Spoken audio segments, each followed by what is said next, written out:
Merci, Monsieur le Président.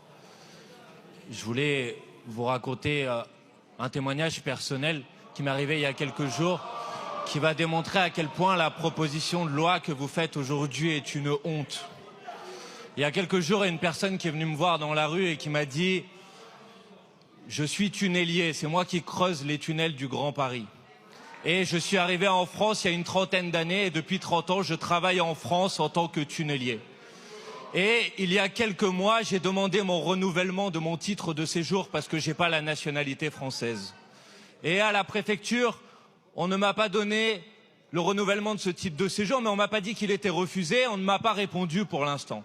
Et j'ai relancé à plusieurs reprises pendant des mois et des mois pour avoir ce titre de séjour.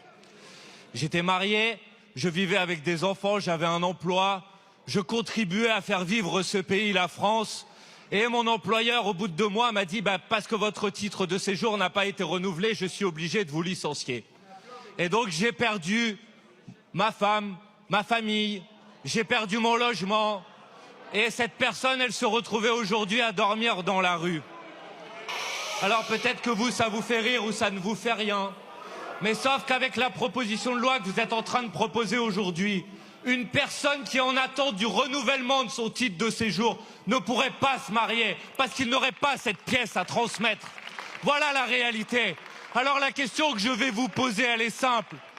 Combien de vies vous voulez briser avec votre proposition de loi?